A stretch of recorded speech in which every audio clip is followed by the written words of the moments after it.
Namaskar. Welcome to new session. Last session, I said we will be proceeding towards pranayam because we commenced pranayam, and to understand classically the pranayam, we had to go to the panchakoshas, and I briefly did the explanation for panchakoshas. Then I said from next session we'll go to pranayam. However, I have some questions which have come from the ardent students, listeners, and so I will be taking up those questions to start with. There is a question which said that during the sessions on asanas, I said the body, mind, breath are addressed and addressing. So, what is this dichotomy? Was the question. That body, mind, breath are addressed and addressing. Now, if it is a kind of pop yoga, popular yoga, consumer yoga, we want to address the body, mind, and breath. So, there is only one aspect of it, that the body is addressed, the breath is addressed, the mind is addressed. The body is set right, the mind is set right, and the breath is set right. But then I mentioned about another dimension, the other dimension rather, that the body is addressing, mind is addressing, and breath is addressing. So if yoga is a consumer product, then of course body, mind, breath should be addressed. But if you understand the dynamics of yoga, the body is addressing, mind is addressing, breath is addressing as well. See, although we want to do yoga for well-being of body, mind, embodiment, that is consumer yoga. So we want to do something which is good for body, we want to do something which is good for mind.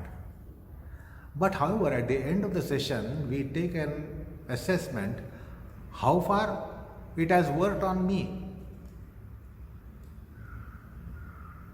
We want to be beneficiaries when we go for assessment of our endeavor. We just don't want to see that the body is feeling fine and mind is feeling fine. We want ourselves to be addressed.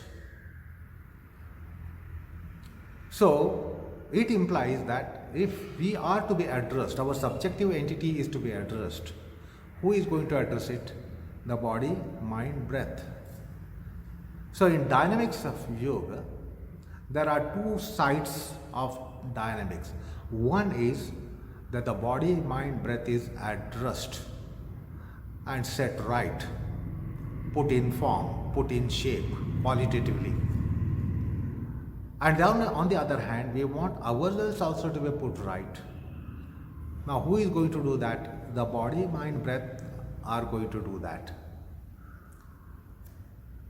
So, this goes unnoticed. However, in assessment, we want to feel fine. It implies that we are different than body, mind, and breath. And we want the body, mind, breath to be our benefactors and we to be beneficiaries when we come to assessment of our yoga. And therefore, there are two aspects to these dynamics. That the body is addressed, the body is addressing. When the body is addressed, the breath and mind are addressing it. When the mind is addressed, the body and breath are addressing it. When the breath is addressed, the body and mind are addressing it.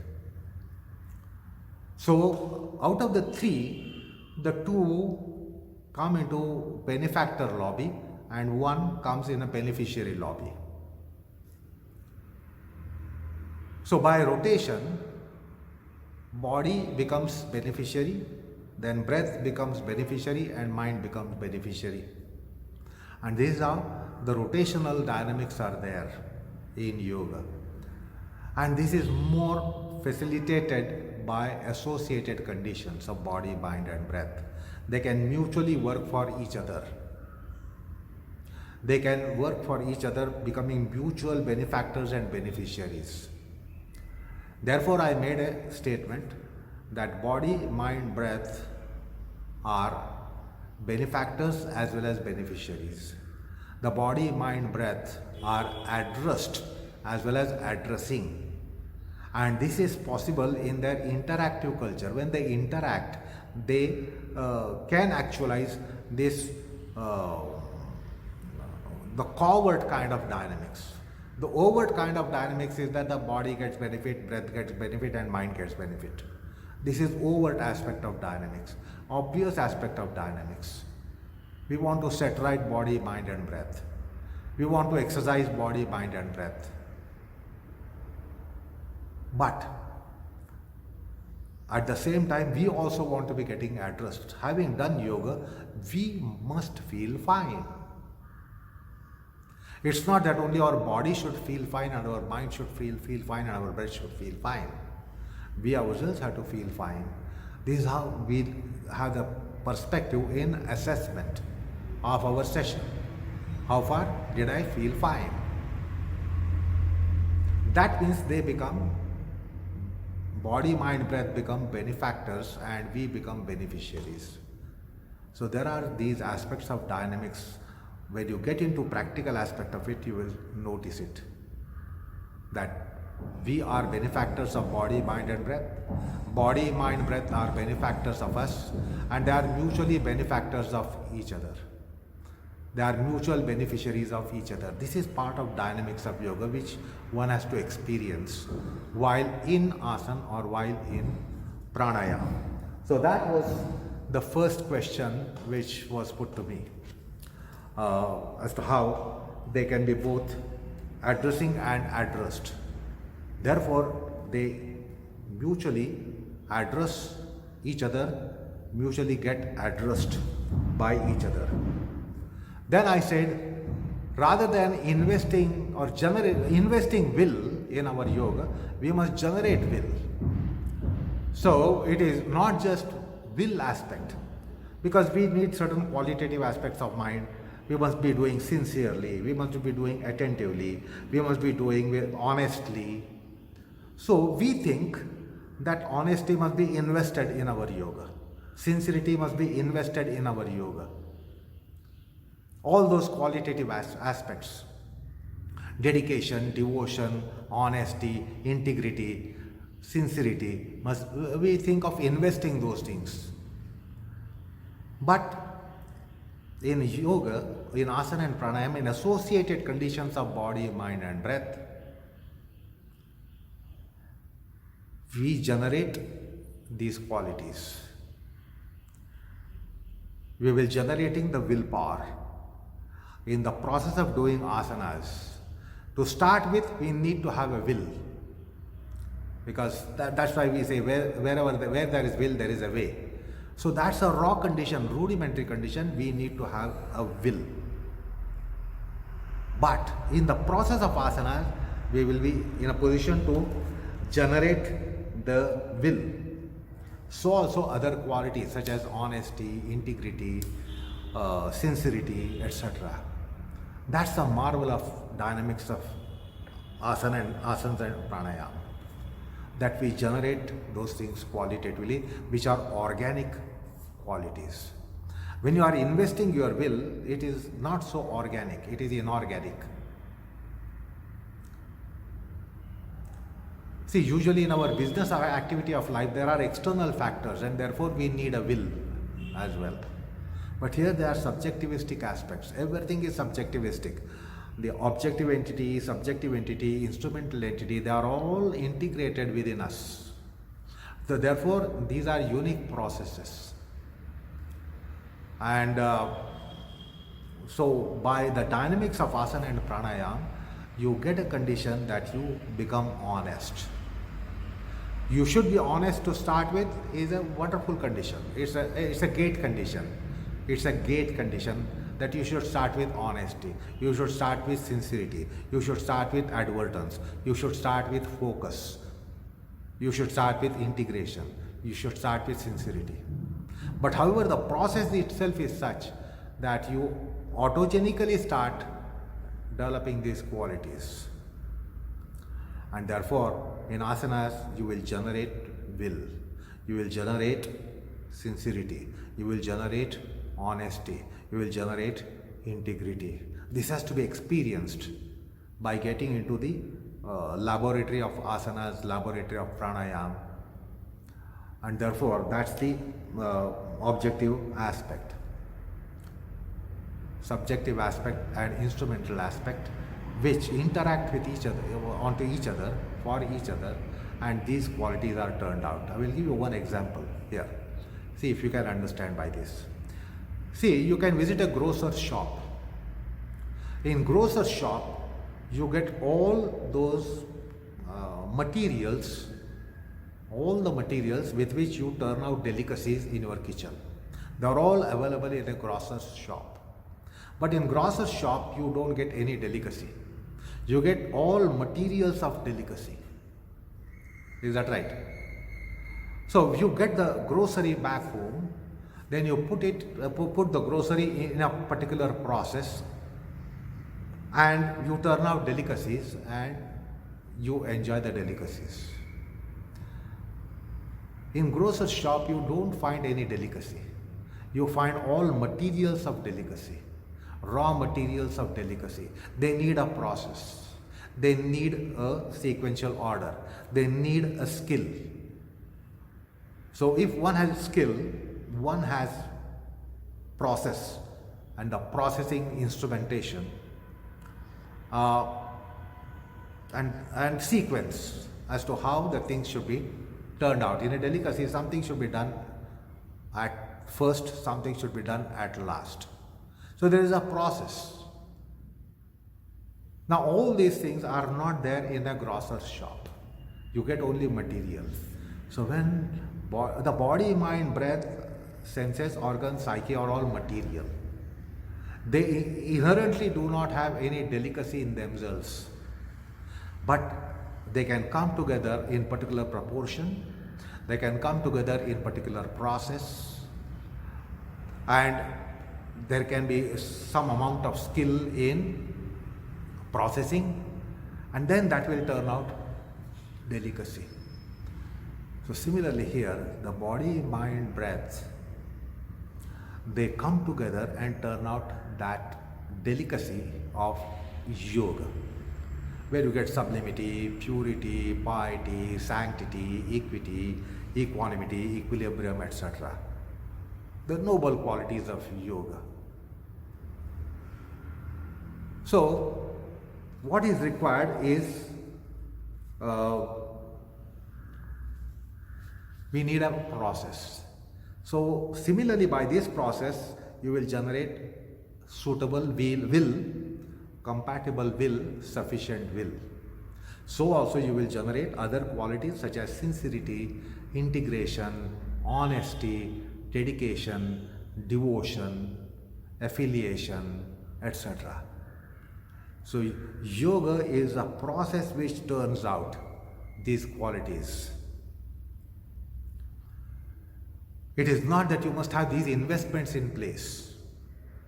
Even if the investments are in place, they are meager in quantity and quality. But just as a cook or a chef or a housewife turns out irresistible delicacies out of kitchen processes, in yoga it is a kitchen process of consciousness, and these qualities are turned out: sincerity, purity, piety, sanctity, sanity, equity, equanimity, equilibrium, honesty, dedication, etc., etc. So these are all the things which are turned out of the process of yoga. That is why I made a statement: rather than investing will, etc., The will, etc., should be generated by asanas because that potential is there. Because in asanas and pranayam and meditation, we have the kitchen process. Just as there are kitchen process to turn out delicacies, there is a kitchen process to turn out these sublime states. They follow. So that is why I made a statement that will, etc., should be generated rather than invested. Oh, of course, meager investment will be required, particularly if you are in a raw condition, rudimentary student, raw condition, you will have to invest certain things. But these investments are meager and the reaps are disproportionately great. That is why that statement came. Then there was a question about fidelity in speech and mind. The truth is fidelity in speech and in mind. And I gave that example of Guru and Shishya.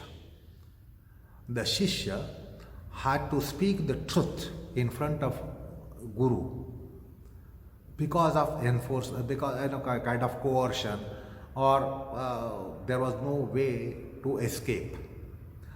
To all his colleagues, he was speaking untruth. He did not reveal the truth at all. When he was interacting with the colleague, when he was moving with his colleagues. But when the colleagues brought him in front of the Guru and made a complaint that this fellow is lying and not speaking the truth. So in front of Guru, he helplessly, haplessly had to speak the truth. So it was merely oratory truth. The mind did not have fidelity. It was out of helplessness that he spoke the truth. He didn't want to speak the truth, but he was forced to speak the truth because of the reverence factor that he had for Guru. He could not disrespect his Guru. So he was coerced to speak the truth. So that shows that there was no fidelity between the mind and speech. Whereas for Satya Dharma, it's not moral truth, moral ethical principle of truth. It is ethico-religious principle of truth, where there must be fidelity in speech, mind, and even in action. Otherwise, if you recall, I told you that we do one thing and we say second thing and we have third thing in the mind. So there are three different things in our activity, our body, and our speech and in our mind. So there are three different things. Now the three different things, heterogeneous things, cannot be homogeneous and cannot have fidelity. Whereas in Satya Dharma, we need to have fidelity. So that's why I gave that example, that we might speak the truth because of consequence in which we are caught. Sometimes we are caught and then we have to speak the truth. Sometimes we are forced, therefore we have to speak the truth. There is coercion, therefore we speak the truth. That is not Satya Dharma. In Satya Dharma, the three things should be having fidelity. That's why the Shanti Mantra, let my mind be established in my speech, let my speech be established in mind. So this is a superior grade of truth. While in the example it was inferior grade of truth. It was tainted truth. And it was therefore not truth, because it was half truth. Mind was not speaking the truth. The oral organ, speech, spoke the truth. Mind was not in consonance, rather than that, it was antagonizing. And that's why these fidelities are so important when it comes to Satya Dharma. Then there was a question about japa, more about japa. See, japa is a huge topic. There are countless kinds of japas. Nitya japa, Naimittika japa, Kamya japa. Then japa of Jnana sadhana, japa of Karma sadhana, japa of Bhakti sadhana, japa of Dhyana sadhana, japa in Tantra sadhana, japa in Mantra sadhana. So there are n number of japas. So, say for instance, Om. Japa of Om in Jnana sadhana is one thing. Japa of Om in Karma sadhana is another thing. Or Jnana Marga, Karma Marga, Dhyana Marga, Bhakti Marga. These are four major paths given by Adhyatma. Everywhere Japa will have different skirting. Japa will have different role. In Jnana Marga, Japa should give you Jnana. In Karma Marga, Japa should give you qualification for Karma. In Dhyana Marga, Japa should give you resourcefulness or should contribute for your Dhyana potentials. And in Bhakti, it should give devotion. So, Gyan, Dhyan, Karma, Bhakti, then even Tantra, Mantra. In Mantra sadhana, Japa comes for the mantra to become powerful. So therefore, there are different kinds of japas depending upon purpose, depending upon caliber. A Jnana Marga, a sadhaka is very rudimentary. How will be the japa? In Jnana Marga, this sadhaka is almost a Jnani. How will be the japa? Japa will change in hierarchies. Japa will change in what you call as calibers, qualifications. So there are n numbers of japa. Japa in dharma sadhana. So again, as I told you, Jnana, Dhyana, Bhakti, Karma, Marga. Then I told you about japa in mantra, japa in tantra, japa in dharma. Dharma sadhana also needs a japa. Mantra sadhana needs a japa. Tantra sadhana needs a japa. Yoga sadhana needs a japa. Jnana sadhana needs a japa. Karma sadhana needs a japa. Bhakti sadhana needs a japa. So these are different modes because the outcome of the japa will be different.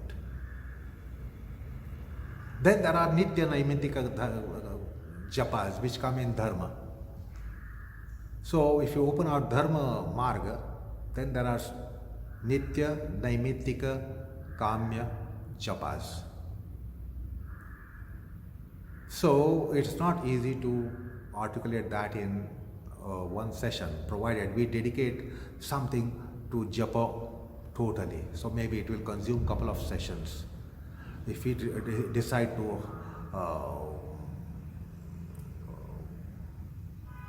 penetrate the concept of japa. Because japa has enormous potentials. What is it? Very two letters of japa. J, pa. These are two syllables in the word japa. Janma vicheda is one purpose of japa. And pakara, papa nashakaha. So the japa will be working in two channels primarily in any process, which I mentioned several from Dhyan, Dhyan, Karma, Bhakti, Tantra, Mantra, Dharma, etc. They have this purpose. So one is Jakaro Janma Vichedakaha, Pakaro Papanashakaha. So sin management, sin reduction, or getting emancipated from sins. And the other one is Janma, the cycle of birth and death. So that will relieve us from the rotation in cycle of birth and death. So that's why the word japa. So in various hierarchies it will come in various ways. There is something called japa rahasya also. So it's a huge topic by itself. And as a part of study of yoga, we will have to go into it, but not at this point in time. At some stage, we are going to investigate japa and try to understand nuances and implications of japa. Then finally there was question on satsang. What is satsang? Satsanga is, sat means truth, association with truth. discussing the truth, hearing the truth, contemplating on the truth. So hearing, thinking, contemplating and practicing for truth, that is satsanga. So sat is, the meaning of sat is truth.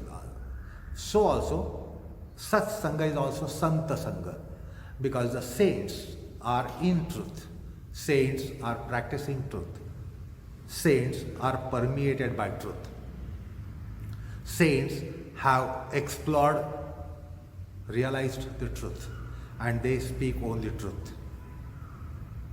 So Santa Sangha is also Sat Sangha. Now if you say that you don't get any saint around you, we are not finding any saint around you. Fortunately, we have a lot of very rich tradition. There is a lot of literature of saints in all the regions of our country, right from top to bottom. Various regions, various states. Today we have states in India. So various regions in India, each region, each language has produced saints, and saints have left some literature behind for us. So to be studying the saints, saintly literature, to contemplate on saintly literature, to study the saintly literature, to hear saintly literature, to hear, to read, to study, that's also satsanga. Then satya sangha. Sat is satya. So when we are going in search of truth, philosophically, not for business life, business activity of life, when you are going in search of truth, that's also satsanga. So satsanga, santa sangha, sadhu sangha, and now sattva sangha. Unless we are pursuing sattva guna, accumulating sattva guna, there is no satsanga. So even going in pursuit of sattva guna is also satsanga. So satsanga factors are to be opened out. Satsanga means sat sangha, sadhu sangha, santa sangha, satya sangha.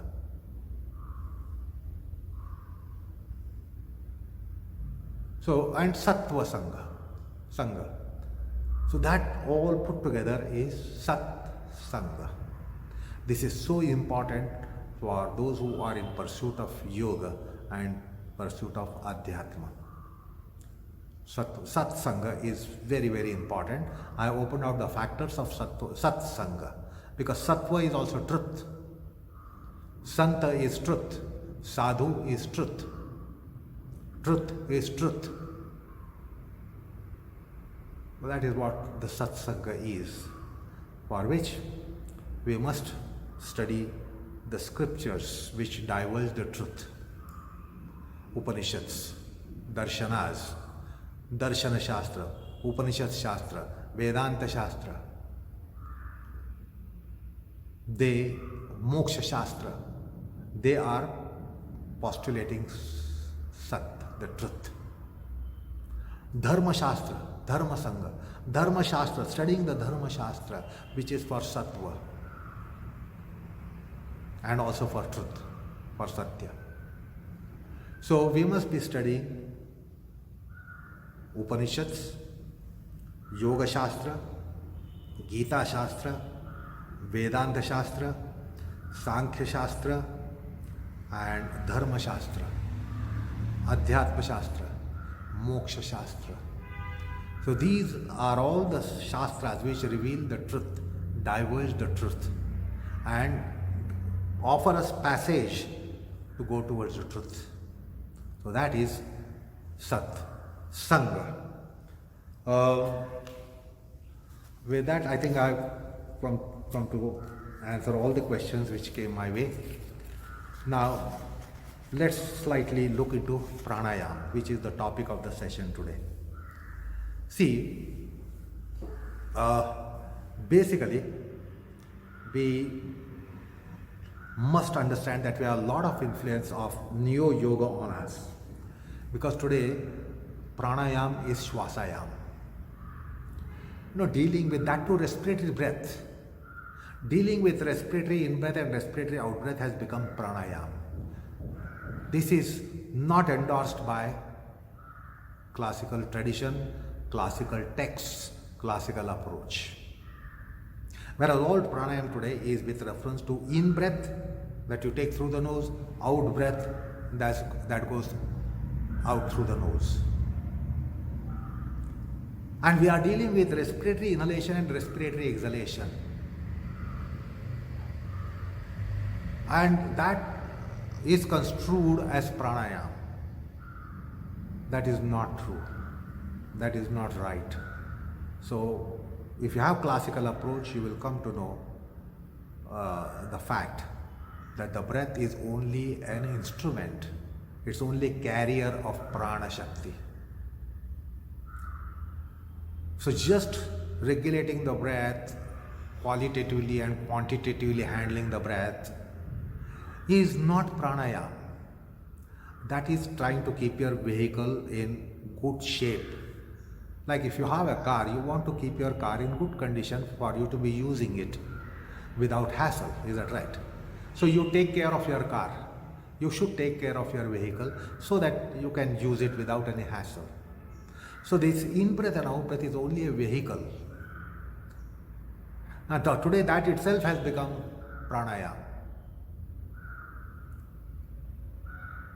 So being a vehicle of pranayam, in-breath or the breathing must be taken care of. Nowhere it is being suggested that that is not pranayam and therefore overlook it. Those are vehicles. In-breath and out-breath and retention are vehicles of pranayam. They are only vehicles of pranayam. So just as you consider your vehicle, you take care of your vehicle, vehicle has some other purpose to serve. You are not just taking care of the vehicle and every time keep it in a garage, again bring it out in the morning, wash it, clean it, again keep it back in the garage. Occasionally take it to a mechanic and get it serviced and again keep it in garage. You don't do that. You use the car. The car has a function. Car has a purpose. Similarly, this in-breath or out-breath is just the vehicle. You must take care of that vehicle as much as you would take care of your vehicle which serves other purposes, your convenience. Your purpose. The car is there to serve your purpose. So these in-breath and out-breath are just vehicles of pranayam. Therefore, the care must be taken as much as we take care. If we are good car owners, we take good care of the car. If we are not too good owners of the car, if we are reckless and careless, we neglect our car and that car will trouble us. The car will not serve our purpose well. So just dealing with in-breath, out-breath is not pranayam as this is the popular notion that has come in the world today because of popularization of yoga. So it's all dealt with in-breath and out-breath. The other thing, there is concept of say Chandra Nadi, Surya Nadi. Therefore, there comes the digital pranayam. People block the nostril in any way, one nostril to be blocked and one nostril to be opened. So they do all kinds of ridiculous things on the nose. The straight nose and nostril is tilted by the pressures. To be inhaling on the right, we tilt the septum towards the right. To be inhaling on the left, we tilt the septum towards the left. Because we press so much on the nostrils that we get deviated septum. Now, do you want deviated septum? When the God has given straight nose, why make it crooked? And by making it crooked, what is the logic to say that it is pranayam? So these ridiculous things are there very rampant. Nasal pranayam. You see, in pranayam they want to block one nose. You don't have to block the nose physically because the nostrils can get blocked as it is. When you have cold, you experience that your nostrils are choked, or one nostril is choked, or both the nostrils are choked. Nobody is plugging your nose to block your nose. The nostrils as it is can get blocked, either one or both. And this you experience during cold. That although your nasal gates are open, nobody is blocking your nose, the passages are blocked. So it should be understood we don't have to really close the nose to block a nose. Block the nostril. We don't have to close the nose to block nostril, because there are passages in the nose and they get blocked. And this best example is to understand this condition in cold, or many times your nostrils are choked, either one or both. The gates are open. The gates are open, yet breath cannot go in or breath cannot go out. Either it is choked for exhalation or choked for inhalation. Is that right? Then we use the mouth to exhale or inhale, because the nose cannot be doing it. So the point is, we don't have to tilt our nose and nostrils to be doing so-called Anuloma Pratiloma or Surya Vedan, Chandra Vedan or Ida Pranayam, Pingala Pranayam. We don't have to use the fingers on the nostrils so aggressively. The tradition has given beautiful, delicate mudra for pranayam, where only right hand should be used on the nostrils. Only in case that the right hand is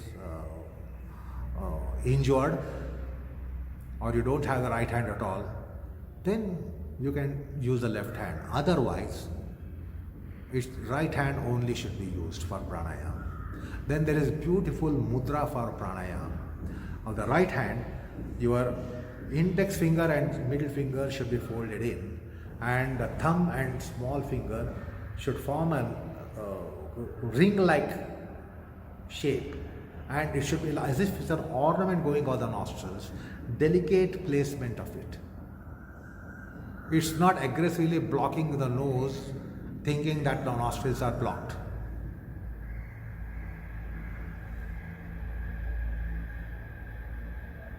So there are ridiculous kinds of ways of doing pranayam with the right nostril, pranayam with the left nostril, alternate nostrils, etc., etc. So we should know that there is a delicate mudra using the ring finger, small finger along with thumb finger. There is also energy aspects. Why? The two fingers and thumb should come, and not other two fingers and thumb should come. You can be also blocking with the other two fingers, index, middle finger and thumb. But there are energy circuits in our palms. That is why the yogis have discovered, and they have embarked upon, they have stipulated a particular mudra. Small finger, ring finger with a thumb. That's the best opponents, because the thumb has opponents to all fingers. Thumb comes as an opponent to all fingers. And for pranayam, it is best to have those two which come face to face, because these are last two fingers and the thumb is the first one. So they come in almost straight opponents rather than angular opponents. And there are energy aspects which are considered by the Shastra. We do not have to go into it, because we are having just introductory education here. So pranayam means it has become nasal pranayam, ida pranayam, pingala pranayam. The nadi is not as huge as the nostril. There are nadis in the right and left nostril. So therefore that is again an influence that today we do the digital breathing, the Surya Pranayam, Chandra Pranayam, or Anulom Pratilom, or Surya Vedan, Chandra Vedan, Nadi Shodhan, etc. And then people are blocking the nostrils aggressively and in uncivilized way. See, blocking like this is uncivilized way. Blocking like this is uncivilized way. there is no there is no civility in using the fingers like that on the nose. So understand, it's a very delicate act. It's a tender act. And pranayama is going to work as an ornament to your chitta. It's going to be an ornament on your chitta. Now, will you like any ornament of any shape and form and put it on your body? You want them to be in beautiful shape. All the ornaments which go on the body, they have wonderful shape, beautiful shape. They beautify you. Now, pranayama is something which is beautification of the chitta. And therefore, when it comes to digital pranayama, it is placing the fingers as an ornament to chitta. So we will have to come out of these ideas and notions about pranayama. Basically, we think it is something to do with the inhalative respiration and exhalative respiration, and perhaps a retentive phase in both the cases, after inhalation, after exhalation. And we just deal with the breath, respiratory breath. It is holistic. Pranayama is holistic. Because pranas are 5. If you are dealing with merely the nose, you are dealing only with one prana. You are dealing with only one prana. Whereas the pranayama implies aparayam, samanayam, udanayam, pranayam. Now, how you can just deal with breath of one location such as the nostrils?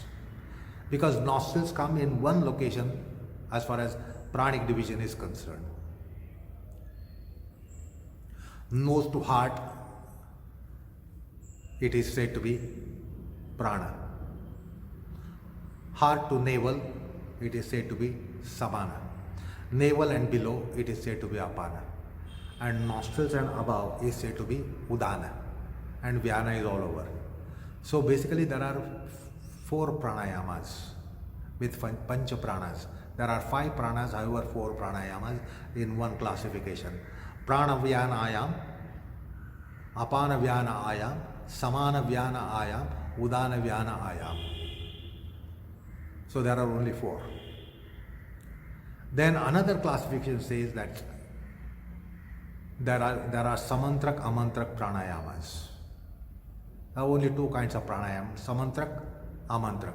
Another classification tells us this too. Another classification tells us that it is Puraka pranayam, Rechaka pranayam, Kumbhaka pranayam. There are 2 kumbhakas, outer and inner, external, internal.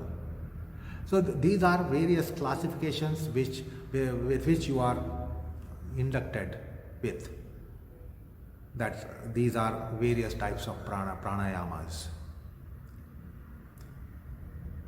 In classical approach. Otherwise, in popular approach, you have pranayamas, Ujjayi, Viloma, Anuloma, Pratiloma, Surya Bedan, Chandra Bedan, Nadi Shodhan, Brahmari,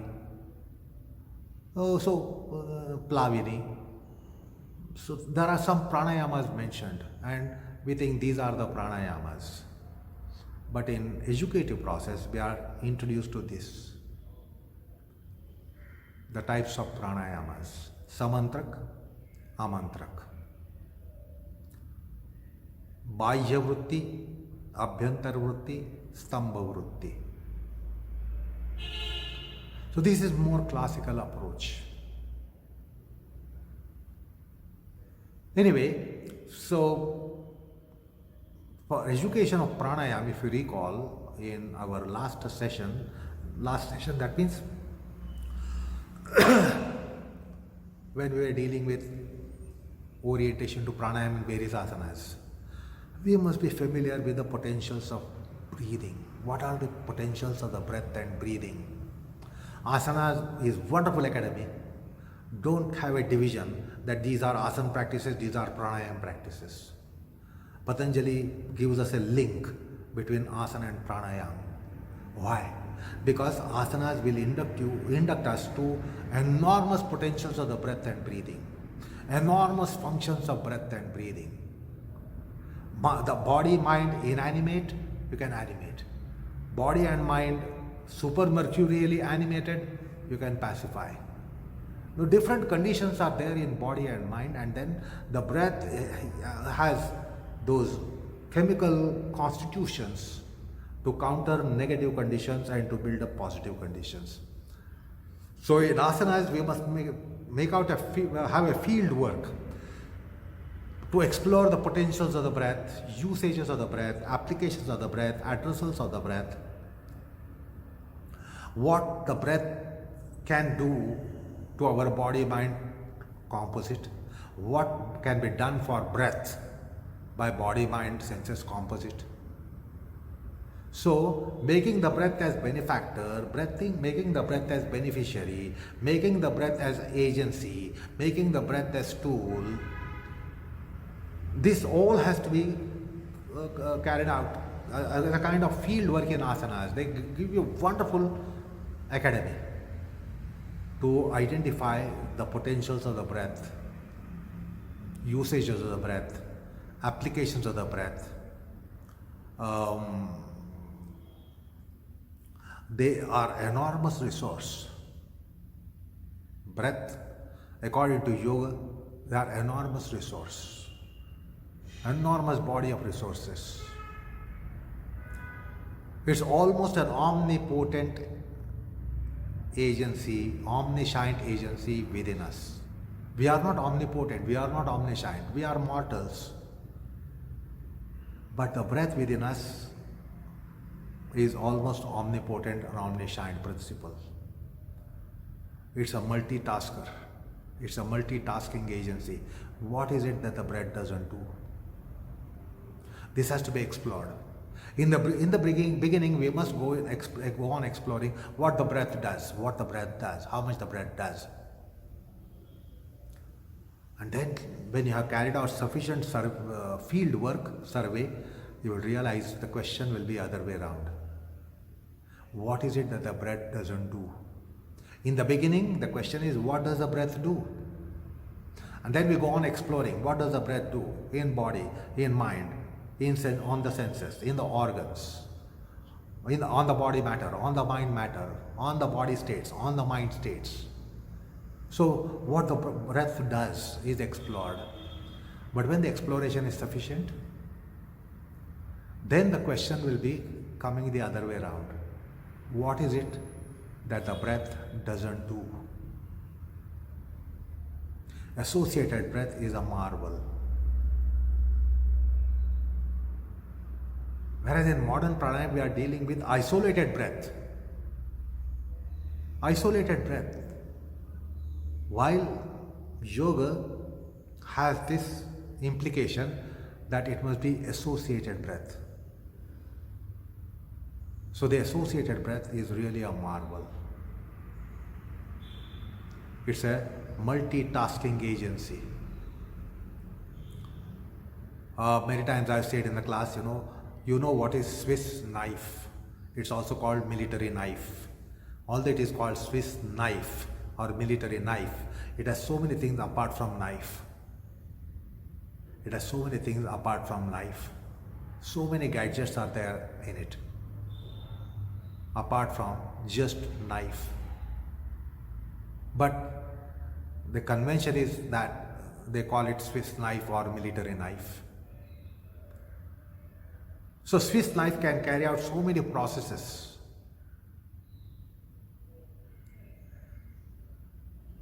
Mere knife cannot carry out so many processes. Swiss knife can carry out so many processes. It's the instrument for so many acts. Similarly, the associated breath is like Swiss knife. Our respiratory breath is just like a knife. It has only one function. Like knife is there only to cut something into pieces. That's all its function is. But Swiss knife has so many functions.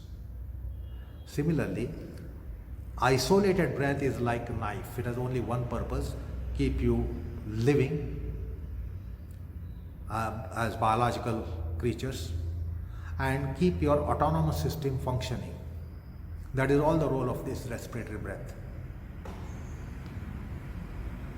the isolated breath. But associated breath has enormous facets. It is really a multitasking agency. It conditions, cultures your mind, it conditions, cultures your body. It has remedials offered for body matters, remedials offered to mind matters. It has remedials offered to very consciousness, very chitta. So the associated breath is a marvel. And in asanas, if you recall, I said associated condition is a basic preparatory of asana.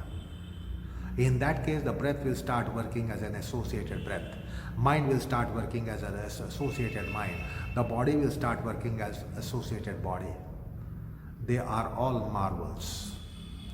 And when the other two are marvels, the breath works in an extraordinary way on body matter, body organs, body factors, body facets, mind matter, mind facets, mind factors, mind organs. The breath also gets benefits from them because they are mutually compatible to work for each other in associated condition, in needed conditions, in unified conditions. And therefore this is one of the basic kind of surveys that we have to carry out, field work that we have to carry out to really embark upon pranayama. Rather than making a division that this is pranayama, this is asana, I will do pranayama first or asana later, or asana first and pranayama later. So we make watertight compartments and we look at them totally differently. This is out-classical approach, non-classical approach, anti-classical approach. So asanas give you wonderful academy, wonderful lab, wonderful field to develop literacy about associated breath. It's enormous potentials. It's enormous, absolutely enormous, fascinatingly enormous potentials to work on our embodiment, grosser to subtler. Because it is said that pranayamam dahair doshan is a scriptural statement. It can work on defects of our psyche, consciousness, chitta. It has such enormous penetration, enormous depth, enormous potentials, enormous instrumentations that the breath can work.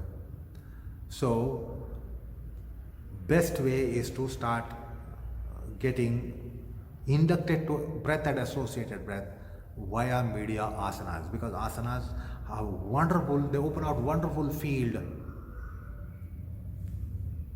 So many kinds of asanas are there, you know. Basically you have this idea of sitting poses, standing poses, prone poses, supine poses, lateral bending poses, lateral turning poses, inversions. So these are your classifications. In these classification itself, you will identify the breath plays enormous roles. The breath has enormous potentials. Let us explore what it is. Then after the exploration of the breath has taken place, then in asanas itself, there is a part called prana kriya. So you must be familiar with prana kriyas. Can you imagine, is there any logic? Pranayam without prana kriya? Do we have idea of what is prana kriya? We must have idea of what is prana kriya. That's why I gave you the vachik kriya in between, before coming to pranayam, because vachik kriya is so important, because without vachik kriya there is no pranayam, there is prana kriya. So prana kriya implies vachik kriya. Today this vachik kriya is not known. There might be some orthodox practitioners may be doing samantrak pranayam, but they have no idea of what is amantrak pranayam. Amantrak pranayam means they think it is shvasayam. Just deal with the breath, that is amantraka. No, that is not true. That's why I gave you introduction to Pranamaya Kosha. Pranayama has to do something on Pranamaya Kosha. It should be from, on, in, with, by, for Pranamaya Kosha. And that's why I took some time to explain you what is Pranamaya Kosha.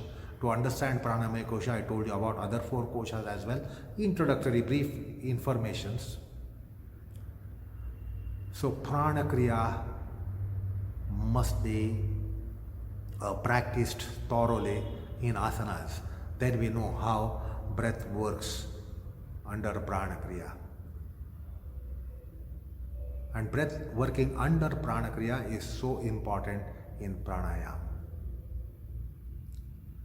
Anyway, that is enough for the session today. So, namaskar all of you.